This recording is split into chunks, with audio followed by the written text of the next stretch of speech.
بسم اللہ الرحمن الرحیم۔ السلام علیکم۔ ایک دفعہ کا ذکر ہے کہ سلطان صلاح الدین ایوبی رحمۃ اللہ علیہ کی زوجہ عصمت الدین خاتون محل کے صحن میں کنیزوں کے ساتھ تلوار بازی کی مشق کر رہی تھی۔ محل میں خوشی کا سماں تھا۔ محل کے باہر ایک چھوٹا سا بازار تھا، لوگ خرید و فروخت کر رہے تھے اور ہر طرف ہجوم ہی ہجوم تھا، کیونکہ سلطان صلاح الدین ایوبی رحمۃ اللہ علیہ نے ایک بہت بڑا علاقہ فتح کیا، جس کی بعد سلطان نے چند دنوں کے بعد محل میں جشن کا انتظام کیا اور اپنے سپاہیوں کو انعام دینے کی تقریب رکھی، کیونکہ یہ سلطان کا یقین تھا کہ جو سپاہی سلطان کے ایک حکم پر اپنی بیوی بچوں کی پرواہ کے بغیر اپنی جان کی بازی تک لگا دیتے تھے تو ان کو نہ صرف آخرت میں بلکہ اس دنیا میں بھی انعام و اکرام سے نوازا جائے، تاکہ ان کے حوصلے بلند ہو جائے اور آنے والے نسلیں ان کو دیکھ کر شہادت کی خاطر کافروں سے لڑنے کے لیے تیار ہو جائے۔ اچانک ایک سپاہی نے یہاں کر خبر دی کہ سلطان معظم ملکہ اپنی کنیزوں کے ساتھ تلوار بازی کی مشق کر رہی تھی کہ اچانک ملکہ نے تلوار ہوا میں لہرائی تو تلوار ملکہ کے ہاتھ سے گر گئی اور آپ کی بازو جیسے ہی آپ نے اوپر پھیلائی وہی پر رک گئی اور ابھی تک وہ بازو حرکت نہیں کر رہی۔ کنیزوں نے پوری کوشش کی لیکن درد کی شدت سے ملکہ تڑپ رہی ہے، کچھ سمجھ نہیں آ رہا۔ ملکہ کو شفا خانے میں لے گئے۔ سلطان صلاح الدین ایوبی رحمۃ اللہ علیہ بھی وہاں پہنچ گیا۔ شاہی حاکم نے پوری کوشش کی کہ ملکہ صحت یاب ہو جائے، لیکن پوری کوشش کرنے کے باوجود ملکہ صحت یاب نہ ہو سکی۔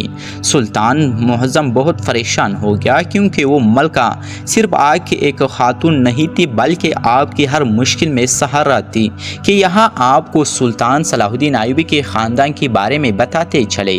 سلطان صلاح الدین ایوبی کی زوجہ کا نام عصمت الدین خاتون تھا۔ عصمت الدین خاتون کی گود سے 3 فرزند پیدا ہوئے۔ پہلے بیٹا الافضل بن صلاح الدین، دوسرا العزیز عثمان اور تیسرا الظاہر غازی تھا۔ تینوں بیٹے سلطان صلاح الدین ایوبی کی طرح بہادر اور عقل مند تھے۔ الغرض سلطان نے شاہی حاکم کو اپنے کمرے میں بلایا اور اس سے کہا کہ اب ملکہ کا علاج کیسے ممکن ہوگا، اس کے علاوہ کوئی دوسرا حل نہیں۔ شاہی حاکم نے کہا کہ حضور، میں نے اپنی پوری کوشش کر لی، شاہد ملکہ کی پٹھوں میں خون کی بہاؤ رک گیا، جس کی وجہ سے ملکہ کی پٹھیں حرکت نہیں کر رہی۔ سلطان نے کہا اب کیا کرے کہ ملکہ صحت یاب ہو جائے؟ تو شاہی حاکم نے کہا کہ حضور، میری نظر میں ایک ہی علاج ہے کہ کوئی ماہر بندہ ملکہ کی جسم کی خاص تیل سے مالش کرے، جو کہ ایک خاص جڑی بوٹیوں سے بنتا ہے، جس سے ملکہ صحت یاب ہو سکتی ہے، کیونکہ اس تیل میں اتنی حرارت ہوتی ہے کہ وہ خون کا دباؤ آسانی سے گرم کر دے گا، لیکن مالش کرنے کے لیے کسی ماہر بندی کی ضرورت ہوگی۔ سلطان نے کہا کہ حاکم محترم، یہ آپ کیا کہہ رہے ہو؟ آپ کا مطلب ہے کہ ملکہ کے مالش کوئی غیر مرد کرے گا؟ تم اپنے الفاظ سوچ سمجھ کر استعمال کیا کرو۔ شاہی حاکم نے سر جھکاتے ہوئے کہا کہ حضور، میں یہ سب ملکہ کی صحت یابی کے لیے کہہ رہا ہوں۔ سلطان معظم نے کہا کہ یہ میں گوارا نہیں کر سکتا کہ میری زوجہ کے ننگے جسم کو کوئی مرد نامحرم چھوئے، میں یہ کبھی برداشت نہیں کر سکتا۔ لیکن جب دوبارہ سلطان نے ملکہ کی حالت دیکھی تو سلطان نے فیصلہ کیا کہ شاہی حاکم کی بات مانی جائے اور اس کا علاج کیا جائے۔ اب سلطان نے شاہی حاکم کو اپنے کمرے میں بلایا اور کہا، بتاؤ وہ کون آدمی ہے جو ملکہ کا علاج کرے گا؟ شاہی حاکم نے کہا، حضور، وہ آدمی مشرقی پہاڑوں میں رہتا ہے، اس کی رہائش گاہ ایک جھونپڑی ہے، میں اپنے ایک سپاہی کو بھیج کر اس کو ابھی یہاں بلواتا ہوں، لیکن پریشانی کی بات ہے کہ وہ نہ صرف مرد ہے بلکہ غیر مسلم ہے۔ یہ سن کر پھر سلطان تڑپ اٹھا اور کہا کہ اب میں اتنا مجبور ہوں کہ میں ایک غیر مسلم سے ملکہ کی جسم کی مالش کروا کر علاج کرواؤں۔ شاہی حاکم نے کہا، حضور، علاج تو سنت ہے، اس کے لیے ہمیں یہ نہیں دیکھنا چاہیے کہ وہ مرد ہے یا عورت، مسلم ہے یا غیر مسلم۔ جب سلطان کو کوئی راستہ نہ دکھائی دی تو آپ نے اجازت دے دی، لیکن سلطان صلاح الدین ایوبی نے شاہی حاکم کو کہا کہ راز محل سے باہر نہیں جانا چاہیے۔ شاہی حاکم نے بھی وعدہ کیا کہ حضور، اس محل کے دروازوں تک ہی یہ بات رہے گی۔ اب سلطان صلاح الدین ایوبی رحمۃ اللہ علیہ نے اپنی کنیزوں کو حکم دیا کہ جا کر ملکہ کو کمرے میں بری نہ کر کے واپس آ جاؤ۔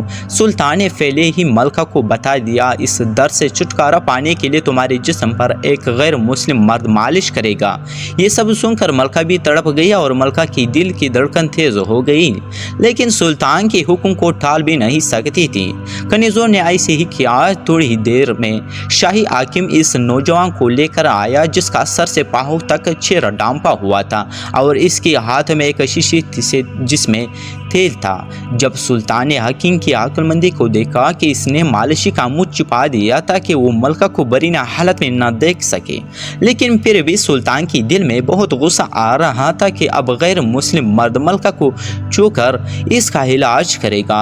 دوستو وہ تو سلطان صلاح الدین ایوبی ہی تھا، لیکن سلطان کی جگہ کوئی عام انسان بھی ہوتا اور اپنی بیوی کی جسم کو جب غیر مرد کی چھونے کے بارے میں سنتا تو وہ بھی تڑپ کر رہ جاتا، لیکن اللہ تعالیٰ کی مرضی کو ٹال نہیں سکتا تھا۔ اب حاکم نے سلطان سے اجازت چاہی کہ آپ اجازت دے تاکہ میں اس نوجوان کو اندر ملکہ کی علاج کرنے کے لیے بھیج سکوں۔ سلطان نے مجبوری میں اجازت دے دی۔ جیسے وہ مالشی جس نے اپنا چہرہ مکمل ڈھانپا ہوا تھا اندر گیا، جیسے وہ اندر گیا تو ملکہ نے جیسے اس آدمی کو دیکھا اور خود کو دیکھا کہ میں برینہ حالت میں ہوں، اور مالشی نوجوان ملکہ کے قریب آتا گیا۔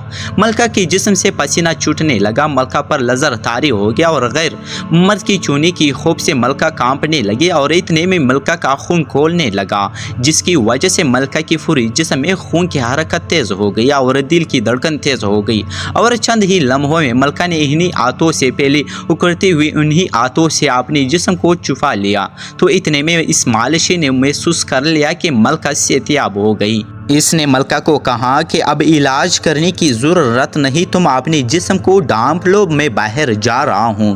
جیسے وہ شاہی حاکم باہر نکلا، ادھر سلطان صلاح الدین ایوبی رحمۃ اللہ علیہ سوچ رہا تھا کہ میں اس حاکم کو باہر آتے ہی قتل کر دوں گا تاکہ راز یہی پر دفن ہو جائے۔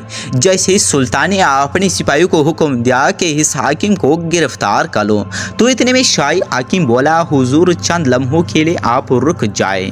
اس کی بعد جیسے ہی حاکم نے اس مالشی کی منہ سے نقاب اتارا تو سلطان صلاح الدین ایوبی رحمۃ اللہ علیہ دیکھ کر بڑا حیران و پریشان ہو گیا، کیونکہ اس نقاب کے پیچھے کوئی مرد نہیں بلکہ سلطان معظم کی اپنی کنیز تھی۔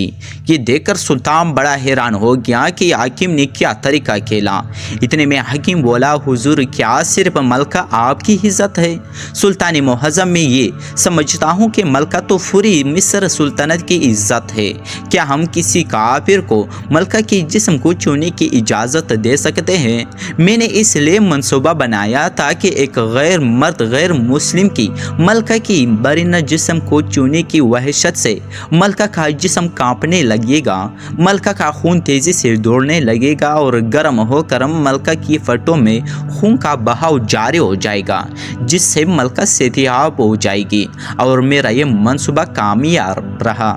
میں نے یہ سب آپ کو اس لیے نہیں بتایا کہ میں ایسا کرنے والا ہوں، کیونکہ بے شک آپ کی خبر ملکہ تک پہنچ جاتی اور میرا علاج ناکام رہتا۔